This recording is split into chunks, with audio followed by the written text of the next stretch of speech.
जीते मैं तेरी मौत बंद करा रहा हूं।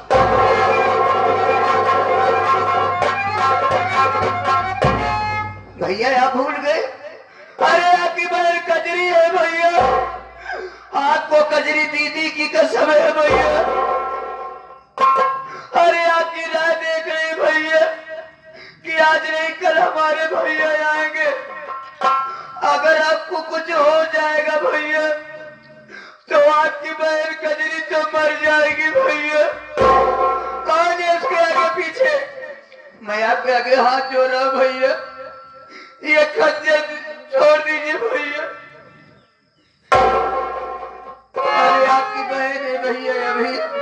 कजरी, हाँ भैया। एक बात तो मैं भूल गया था कि कजरी वास्तव में अभी जिंदा है। हाँ भैया। कितना दिन जिंदा रहेगी?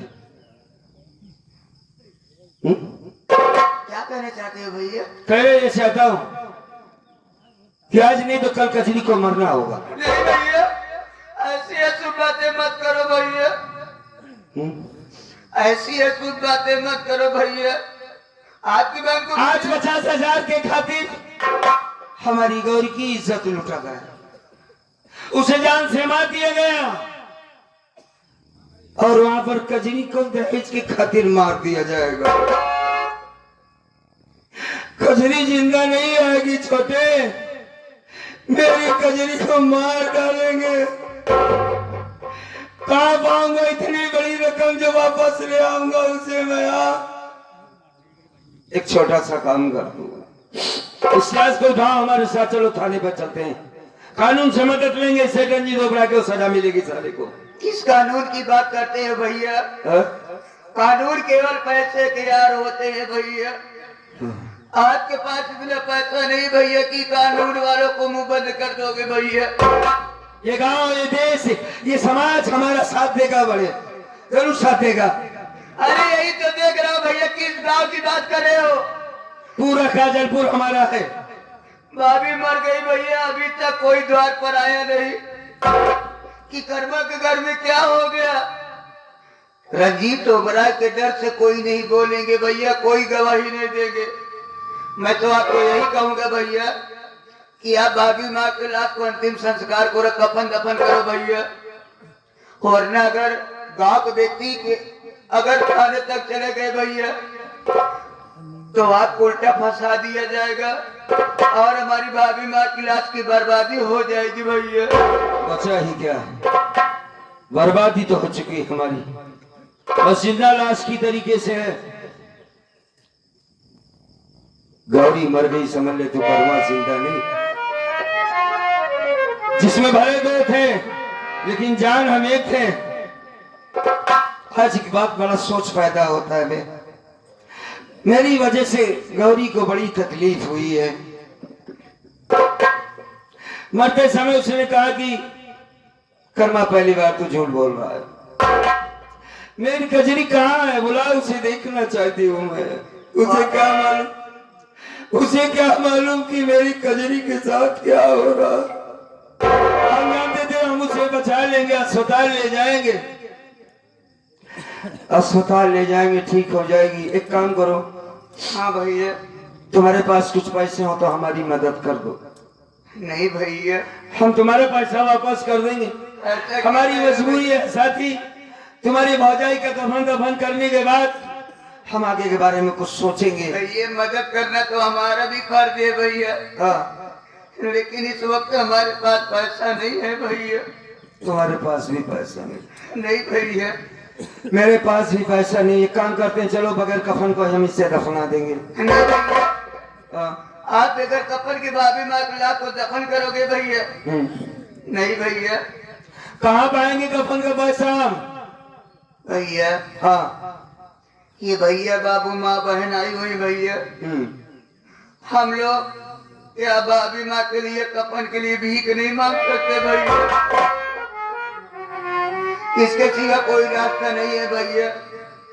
ठीक है, अगर ऐसी बात है तो माँ बहनों से मांग ले, भैया बाबू लोगों से मांग ले, हो सकता है कफन भर का कुछ पैसा मिल जाए। साथी ये भैया बाबू, ये माँ बहन, हम लोग अपने खाने के लिए नहीं बल्कि भाभी माँ के कफन के लिए भीख मांग रहा हूँ। आप लोग मदद कर दीजिएगा, ज्यादा नहीं, केवल इसके पास जितने भी हो, रुपया 2 रुपया 5 रुपया आप लोग मदद कर देंगे तो हमारी भाभी माँ के लाख कफन दफन हो जाएगा भैया। मालिक न करे किसी गरीब पर ऐसी मुसीबत आए जैसे आज कर्मा पर आई है साथियों। उस तरह बहन को जला दिया जाएगा, मार दिया जाएगा पैसे के खातिर, दहेज के खातिर। और यहाँ मेरी गौरी की लाश चली हुई कफन के वास्ते हम आप सबसे भीख मांगते हैं बाबू, मदद कर दीजिए भैया। मालिक ने सवाल लगा दिया है, 2-4 रुपए देने से कम नहीं होगा बाबू, मदद कर दीजिए आप लोग हमारे बाबूजी।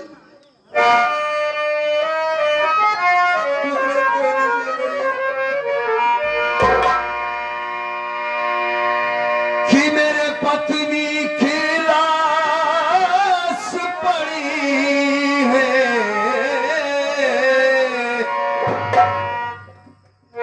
सर पे मुसीबत भारी खड़ी है कि है बबुआ, ए बबुआ।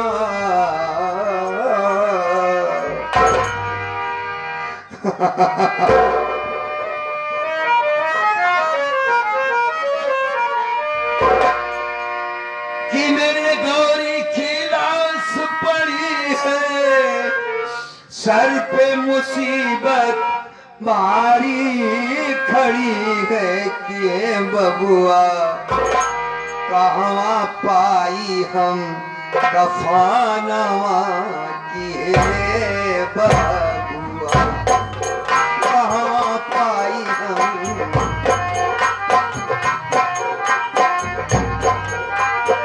भैया ये हमारे घर मालिक साहब, हमारे उमा शंकर भैया 50 रुपए की मदद दिए भैया कफन के लिए, और हमारे चाचा जी के तरफ से 20 रुपए की मदद आया हुआ है भैया कफन के लिए।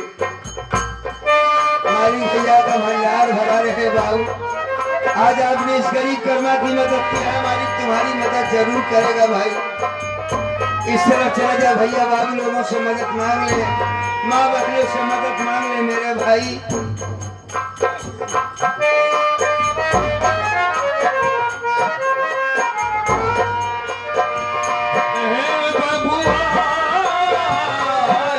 बबुआ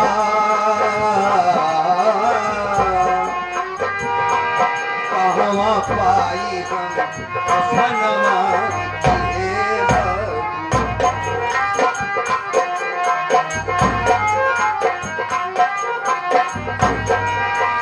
मैं हूँ अकेला बिना सहारा, किसके द्वारे जाऊं।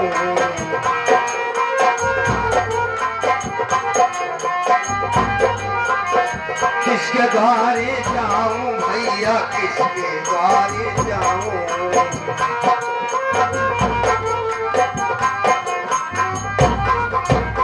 इस दुनिया में कोई न हमारा, किसको दुखड़ा सुनाऊं कि हे बबुआ, बड़ा बेदर्दी दुश्मनवा कि हे बबुआ।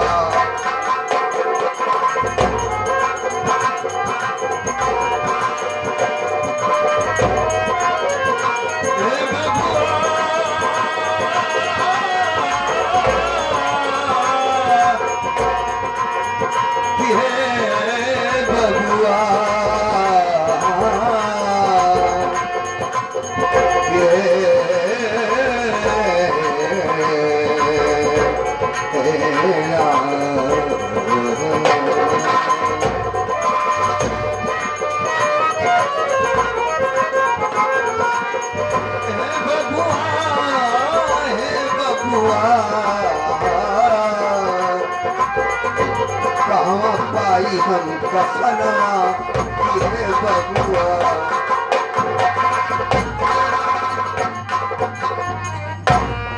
ये आ गए हमारे रमाशंकर भैया घर मालिक साहब। हाँ 500 में 50 रुपया पुरस्कार दिए भैया।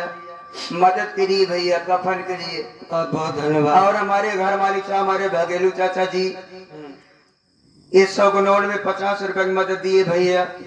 बहुत बहुत शुक्रिया बाबूजी, मालिक अच्छा 50 रखे। रुपए की तरफ से हमारे चाचा जी की तरफ से आया हुआ है। हाँ हमारे साथी की तरफ से 5 रुपए आया हुआ है।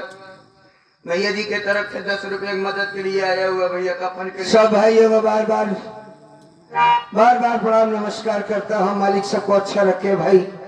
छोटे हाँ भैया। मान ले आज नहीं तो कल कजरी आएगी। हाँ भैया, आएगी ना? आए तो की भैया। क्या बताएंगे उससे?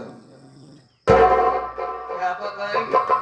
क्या बताएंगे कि तेरी भौजाई गौरी मर गई। नहीं भैया, भगवान के लिए ऐसा मत बताना भैया, क्योंकि आप भी जानते भैया, क्या गौरी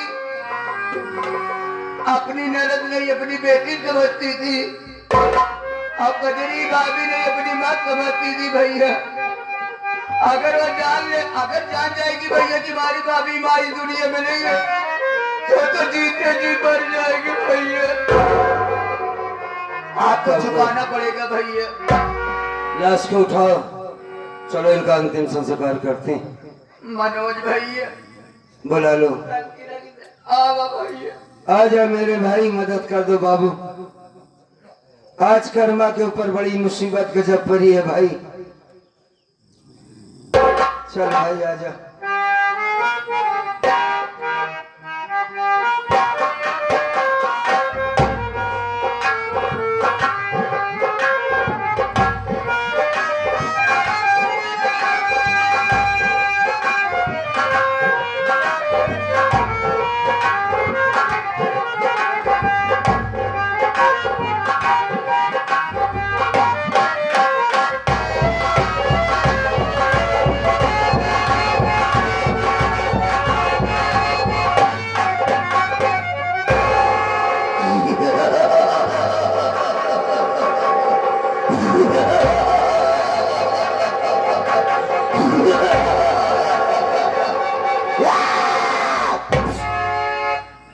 कसम माँ बिरयानी की,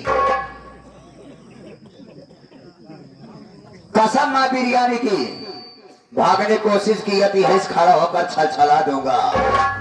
इतना छलछलाऊंगा, इतना छलछलाऊंगा, तुम लोग खत्म हो जाओगे।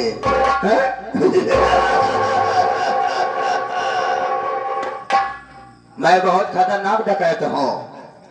हाँ, मैं बहुत खतरनाक डकैत हूँ। किसी से नहीं डरता, ना तलवारों की धार से, ना गोलियों की बौछार से। डाकू खरपोटी लाल उर्फ मोतीलाल डरता है कि केवल कोरोना के बुखार से।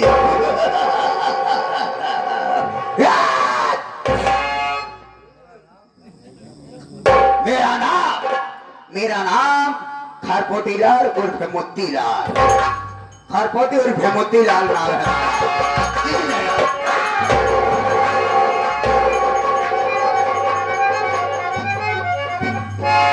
भागने की कोशिश मत करना, तुम चारों तरफ से गिर चुके हो। भागने की कोशिश किया तो यहीं खड़ा होकर छलछला दूंगा। कौन हो?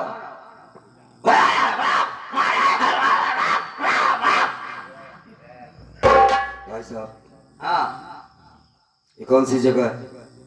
ये चमार घाटी है। हाँ, चम्मल घाटी है। आपने समझा कि मैं कोई मुखबिर या दलाल? मुखबिर, थाने का मुखबिर, दलाल हो। अब है कौन? मार दूंगे साले, हम डकैत हैं। सारे गिरोह मारे गए, जितने भी हमारे गिरोह के व्यक्ति थे सब मारे गए। भाई साहब, मना तो मैं थाने का दलाल हूँ ना मुखबिर हूँ, हालात का मारा हुआ वो इंसान हूँ। सामने पहाड़ी दिखाई दे रही, इससे कूद कर मर जाना चाहता हूँ। अपनी जान देने आया हूँ भाई साहब। चलो ठीक, पहाड़ी से कूद कर मरता तो आपके मरता। बेहतर यह होगा कि तुम मुझे सीने पे गोली मारोगे, मर जाऊंगा। अच्छा रहेगा, मार दो गोली। क्यों क्यों मारना चाहते हो? मार दो क्यों मारना चाहते हो? आखिर वजह क्या है? कौन सी परेशानी जो तुम अपनी जान लेना चाहते हो? अपनी कहानी बताओ। मैं ये बात किसी से नहीं बता सकता। किसी से नहीं बता सकते? नहीं, मेरी कहानी मेरी जिंदगी के साथ ही जाएगी। बस जीना नहीं चाहता हूँ, बस कमा जाओ।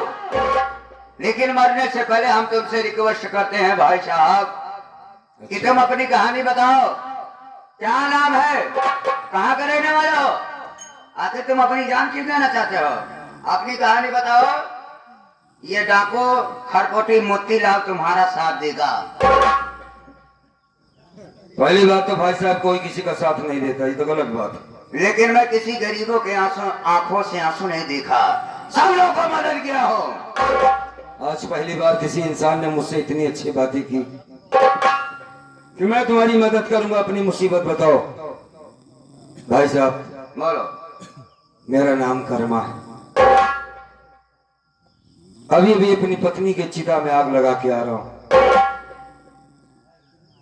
मर गई, मार डाला आ गया उसे। हमारे इलाके का सेठ रंजीत ओबराय, जिससे मैंने 50,000 रुपए लिया था, 5 लाख रुपए मांग रहा था।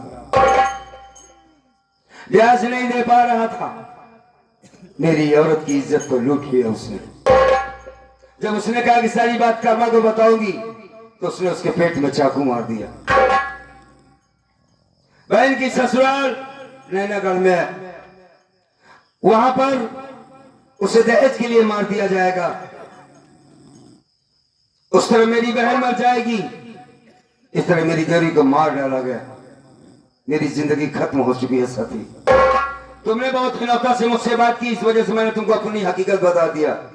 बस एक मेहरबानी करो, या तो तुम खुद गोली मुझे मार दो, या तो मुझे पहाड़ी पर जाने दो। मैं इस जिंदगी साथ गया हूं, मैं जीना नहीं चाहता हूं, मर जाना चाहता हूं। भाई दहेज के खातिर किसी बहन बेटी को सताया जाए, यह डाकू मोतीलाल नहीं देखता है। पैसे के खातिर किसी बहन बेटी की इज्जत लूट लिया जाए, ये डाकू मोतीलाल हरगिज नहीं दे सकता है। और दूसरे जैसी बात करते हो कि मर जाऊंगा। ये बात हमें ये बताओ कि अगर तुम मर जाओगे तो क्या तुम्हारी पत्नी का आत्मा को शांति मिलेगी? मिलेगी? नहीं मिलेगी। अगर अपनी पत्नी का आत्मा को शांति देना चाहते हो, ये उठा लो बंदूक का बना, उठा लो बंदूक का बना। वैसे ही तुम मरना चाहते थे।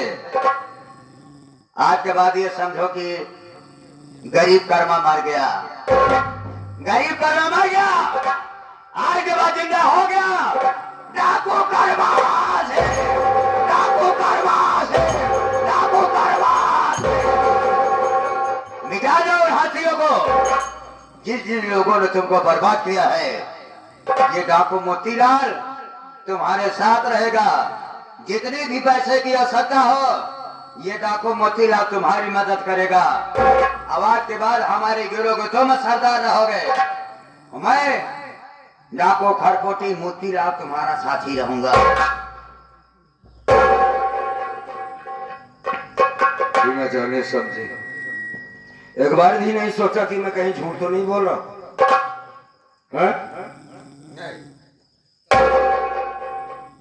एक बार भी नहीं सोचा कि मैं झूठ बोल रहा हूँ, सच बोल रहा हूँ। तुमने हम पर भरोसा किया जी। हाथों में बंदूक दे दिया, तो मैं भी तुमसे वादा करता हूं, तुमने हमारी जिंदगी बचाई है, जीने का रास्ता दिखाया है। कभी अगर जरूरत पड़ी थी, इसे एहसान का बदला एहसान से ही चुकाऊंगा। आज के बाद इस कर्मा की जिंदगी तुम्हारी गुलाम बन गई है। जरूरत पड़ी तो खून दे दूंगा, गोली को सीने पे खाऊंगा, लेकिन तुम पर आंच नहीं आने दूंगा। ये कर्मा का वादा है। ठीक है सरदार जी। दोस्तों, ये भी उस मालिक की मर्जी है कि आज तक जिन हाथों में फावड़ा हुआ करता था, मेहनत मजदूरी करने वाला वो इंसान, कर्मा के हाथों में बंदूक। अब इसका अंजाम क्या होगा ये तो नहीं जानता।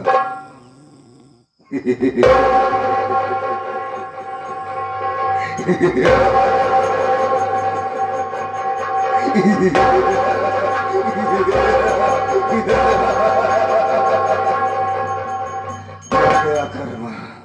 गया कर्मा, उसका एक नया जन्म हुआ है डकैत कर्मा का। आज के बाद हमारे जीने का सिर्फ एक मकसद होगा, एक सेठ रंजीत ओबराय की मौत। मरेगा मरेगा सेठ रंजीत ओबराय, कुत्ते की मौत मैं मारूंगा उसे। याद रख रंजीत, तुझे साले ऐसी मौत मारूंगा, ऐसी मौत मारूंगा, ऐसी मौत मारूंगा सेठ रंजीत ओबराय, ना तो तुझे जमीन नसीब होगी ना ये आसमान।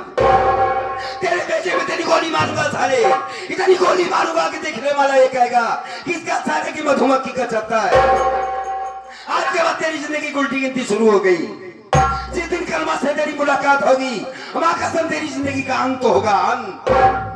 और यही बात काजलपुर वालों, याद रखो काजलपुर वालों ने मेरी गौरी को मारा गया, उसकी इज्जत को लूटा गया, किसी ने हाथ नहीं उठाया, किसी ने आवाज को नहीं उठाया। घर में बैठो साले, कब तक जियोगे कीड़े मकोड़ों की जिंदगी। आजकल मैंने अपनी हाथों में बंदूक उठाया है, एक अच्छा काम करके मरूंगा, सेठ रंजीत ओबराय जैसे कुत्ते को इस दुनिया से मिटा दूंगा। आज के बाद पूरे काजलपुर में किसी के घर में खुशियां नहीं मनाई जाएंगी।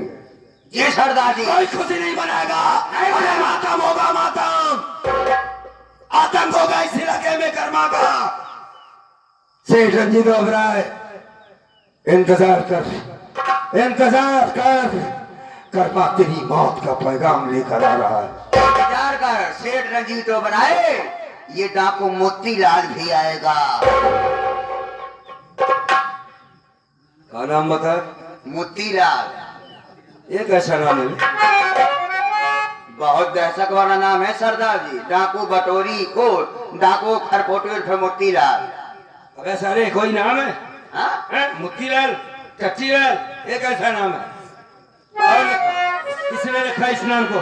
माँ बाप ने बहुत प्यार दुलार से रखा सरदार जी। मतलब समझा नहीं मैं। छोटा सा था तो बहुत ज्यादा मूतता था, इतना ज्यादा मूतता था कि 15 दिन में कथरी सड़ जात रही। मतलब बचपन के मलिक हो तुम। कभो कदार अम्मा हमारे चरी बुला के चरी सींच लेते रहे। सुना आप लोग? हाँ। एक बात ये बताओ, हाँ। ये आइडिया तेरी माँ के दिमाग में आया कहाँ से रे? अम्मी ने सोचा कि फालतू के साथ चला जा रहा है, फालतू पानी बह जा रहा है। हाँ? अगर घर पे सोता है ये लड़का तो बाहर तक पानी निकल आता है। लेकिन बेटा ये नाम तुम्हारा ठीक नहीं। हाँ? ये नाम ठीक नहीं। क्यों नहीं? अरे यार मोतीलाल कोई नाम थोड़ी होगा, तुम्हारा नाम ऐसा होना चाहिए, दहशत वाला नाम, दहशत वाला नाम। मोतीलाल कितना दहशत अबे है। चुप। मोतीलाल सुनो, हाँ। चेहरा इधर कर। हाँ तेरा चेहरा तो लेडीज है, तेरा नाम भी लेडीज होना चाहिए। लेडी चेहरा दिखा था, मोछा नहीं दिखा था। मोछा रख लेने से कोई मर्द नहीं बन जाता। दरअसल बुरा मत मान, किसी किसी मर्द का चेहरा लेडीज का होता है बेटा। और कोई कोई औरत देखो मर्दों जैसी होती है, नहीं मोछा होता है, क्या नहीं होता औरतों को है? हाँ तो देखिए। अच्छा एक बात बता दूं, तू अपनी अम्मा पर गया थे अपने बाबू पर? नहीं हम अम्मा पर आए हैं। तेरी माँ तेरी जैसे खूबसूरत है गावे आकर दे बताओ। नहीं पूछ रहा हूँ, जब तू इतना सुंदर है, तेरी कितनी मौसी हैं? हमारे मौसी से अम्मा से क्या मतलब, हमसे मतलब है कि अम्मा नहीं बुरा न मानो, बुरा न मानो, बताओ आराम से बताओ। नहीं अम्मा अम्मा थी यहाँ कभी कम नहीं की। हम मौसी कैसी हैं? मौसी 5 थी यहाँ। 5 मौसी, ठीक। आज के बाद तुम्हारा नाम डाकू हसीना होगा।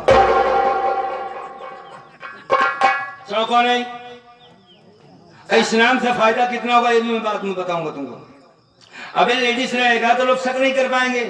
डाकू हसीना उर्फ सन्नो रानी। एक आध नाम और जोड़ दिया। नहीं सन्नो रानी से ये होगा, आदमी धोखा खा जाएगा कि डाकू हसीना आई थी या सन्नो रानी। पकड़ इसे। डाकू हसीना उर्फ सन्नो रानी। और तो जैसा दुपट्टा रख, छूट जाएगा तेरा पसीना। अबे पहले रख तो। मुश्किल हो जाएगा अब जीना।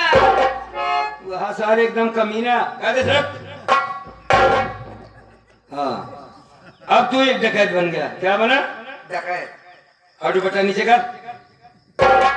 तेरे अंदर औरतों का भाव होना चाहिए जैसे औरतें बात करती। एक डायलॉग बोल मेरे साथ। का माँ जब गांव में जब बच्चा रोता तो मैं कहती बेटा सो जा, सो जा वरना डाकू हसीना आएगी। नहीं, हाँ डाकू हसीना नहीं आएगी, तो डाकू ही हसीना आएगी। चल ठीक है डायलॉग बोल। लेडीज में होना चाहिए ना। हाँ ठीक है बोल। जब गाँव कोई बच्चा रोता हाँ हाँ ठीक है ठीक है ठीक है सेट हो रहा। ठीक है ठीक है ठीक होगा। हाँ हाँ ठीक है। जब गाँव कोई बच्चा रोता हाँ हाँ तो माँ कहती है बेटा सो जा, सो जा। सो जा बेटा सो जा, वरना डकुई हसीना आ जाएगी तो तेरा सारा मूड पी जाएगी। हाँ कोई माँ में तो मर गई अरहर के खेत में। रहबे सारे मुँह में तू अब क्या हुआ? मुँह पी जाएगी सारे डाकू बना है बचिया है। अबे आएगी सारे लूट कर ले जाएगी ऐसा बोलना चाहिए। तो तेरी सारी चड्डी बनियानी लूट ले जाएगी। हाँ एक भी हकीस ने छोड़ेगी। हाँ ले जाके हकीस खा जाएगी। चल भाई क्या हकीस और दो जैसी बात कर। लूट कर ले जाएगी माल पैसे ऐसा बोल। लूट कर ले जाएगी माल बस। हाँ हंस। चल हंस मेरे साथ। कैसे? हाँ ठीक है हंस।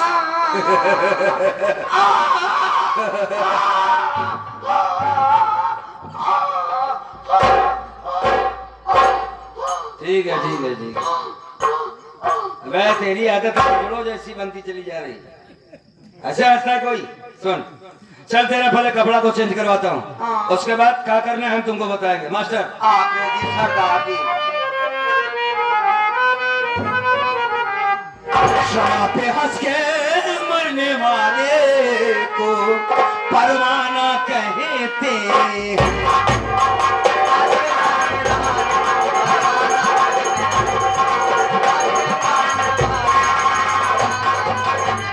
शमा पे हंस के मरने वाले को आज परवाना कहते हैं। और जो कूदे जंगे मैदान में उसे मर्दाना कहते। आओ